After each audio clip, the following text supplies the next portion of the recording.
The statement that came out of Indianapolis didn't just shake the WNBA, it sent a warning through the entire basketball world. Because when Indiana Fever general manager Amber Cox finally spoke about Caitlin Clark, it didn't sound like polished front office damage control. And it definitely didn't sound like the kind of empty public relations language fans are used to hearing when a franchise is trying to protect its image. No, this felt different.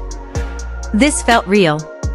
This felt like the kind of truth that only comes out after months of silence, pressure, frustration, rumors, injuries, and a storm so loud that it nearly swallowed one of the biggest stars sports has ever seen. What Amber Cox revealed wasn't just about Caitlin Clark missing games. It wasn't just about rehab, roster decisions, or the cautious language teams usually hide behind when they're trying not to say too much. What she revealed exposed something much bigger: the emotional weight, the physical grind, the leadership, the sacrifice, and the internal reality of what the Caitlin Clark era in Indiana has truly looked like behind the scenes. And once you hear the full picture, it becomes impossible to see this franchise the same way ever again. Because what the public has been watching from the outside, the sold-out arenas, the headlines, the jersey sales, the constant debates, the obsession, the scrutiny, the expectations, that's only the surface. Beneath all of that is a pressure chamber unlike anything women's basketball has ever seen. The moment Caitlin Clark was selected first overall in the 2024 WNBA draft, Indiana didn't just draft a point guard. They didn't just add a scorer. They didn't just pick up a future star. They inherited a phenomenon. A cultural earthquake.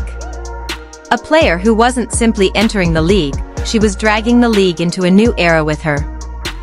And with that came something few people fully understood in real time: impossible expectations. Because Caitlin Clark didn't arrive in Indiana with the luxury of being allowed to grow quietly. She didn't get to learn in peace. She didn't get to struggle privately. She didn't get to have an ordinary rookie season where flashes of greatness are enough. The second she walked into that building, she became the face of a franchise, the center of every camera, the most talked about player in women's basketball, and arguably the most commercially magnetic athlete the sport had ever seen. Ticket sales exploded. Arenas sold out. TV ratings soared. Jersey demand skyrocketed. The Fever didn't just become relevant, they became the center of the basketball universe. And then somehow, under all of that pressure, she still delivered one of the most historic rookie campaigns the league has ever witnessed. She didn't just survive the chaos. She took a franchise that had been buried in irrelevance and injected it with electricity. She averaged elite numbers, orchestrated an offense under constant pressure, shattered narratives, broke records, won Rookie of the Year, earned all WNBA recognition, and carried a team from early season dysfunction into legitimate playoff basketball. That alone would have been enough to stamp her arrival as legendary.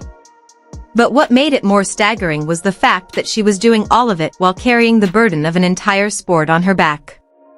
Every pass, every miss, every quote, every turnover, every hard foul, every sideline reaction, all of it was dissected by the internet in real time. Every game became a referendum. Every night felt bigger than basketball. And that kind of pressure can either crush a young star or forge something terrifying. At first, it looked like Caitlin Clark was becoming exactly what Indiana dreamed of: not just a star, but a franchise-altering force capable of changing the trajectory of the entire organization. Which is why the 2025 season felt like it was supposed to be the explosion. This was supposed to be the year everything came together. New system. New belief. More chemistry. Better roster balance. More veteran help. More spacing. More confidence. More understanding. More edge. This was supposed to be the season where the Fever stopped being a fun rising story and started becoming a real threat. But then came the nightmare nobody wanted to see. The injuries didn't just interrupt momentum, they hijacked the season. A left quad issue in May. A left groin injury in June. Then, just when the hope of a return began building and the basketball world started whispering about a comeback, a right groin injury in July slammed the door shut with brutal finality. Suddenly the player who had become the engine of the entire movement wasn't in uniform. She wasn't on the floor. She was in street clothes, on the bench, watching, processing, hurting, and trying to stay connected while the world spiraled into speculation. And this is where the story turned ugly from the outside. Because the moment Caitlin Clark was sidelined, the noise got vicious. Questions flooded every platform. Was the injury worse than they were saying? Was Indiana mishandling her? Was the communication too vague? Was she being held out too long? Was there something else going on behind closed doors? Was the organization protecting her, or were they hiding something?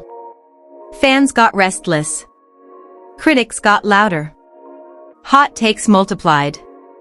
Every update was dissected like it was evidence in a trial. But then Amber Cox stepped forward and said something that cut straight through the noise like a blade. She made it crystal clear that Caitlin Clark had done absolutely everything possible to get back on that court. Everything. Not some of it. Not most of it. Everything. She didn't portray Clark as a star who disappeared into treatment and waited for the season to end. She described a player who attacked Rehab with the same obsession she attacks the game. A player who was desperate to return. A player who didn't need motivation because the fire was already burning hotter than anyone around her. Cox's words mattered because they came from inside the building, not from speculation, not from social media, not from people guessing from afar. She was speaking from direct observation. She had watched Clark grind through the rehab process day after day. She had seen the work, the frustration, the hunger, the emotional toll of being forced to sit still while your team battles without you.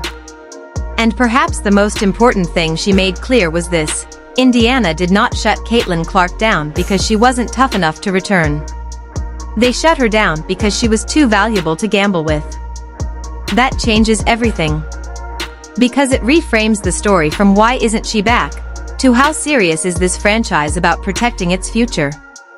And the answer, based on Cox's tone and conviction, was obvious: they are thinking far bigger than one rushed comeback. They are thinking legacy. They are thinking championships. They are thinking about what happens when a fully healthy, fully matured, fully furious Caitlin Clark comes back with an entire year of frustration bottled inside her. And then came the line that changed the entire temperature of the conversation. Amber Cox didn't just say Caitlin Clark would return. She didn't just say she'd be fine. She didn't just offer generic optimism. She said she believes the basketball world is going to see another level from Caitlin Clark when she returns. Another level. Think about how insane that sounds when you remember what Clark already looked like before the injuries. Think about the audacity of saying there's still another gear left in a player who already bent the sport around her before she was even fully settled into the league. That wasn't a casual statement. That was a warning. That was someone inside the organization looking at everything this player already is: the skill, the IQ, the pull-up range, the passing, the leadership, the poise, the competitiveness, the ability to own a moment, and saying, with total seriousness, "You still haven't seen the final version." And if that's true, then the rest of the league has a serious problem coming, because now you're not talking about a rookie sensation or a second-year celebrity. Now you're talking about the possibility of a fully weaponized superstar who has already seen the highs, already tasted the spotlight, already endured the injuries, already survived the pressure, already heard the doubt, and is now preparing to return with something to prove that goes far beyond highlight clips and media hype. That is where stars become monsters. That is where great players become league-breaking forces. And the scariest part? Everything Amber Cox said suggests Indiana knows it too.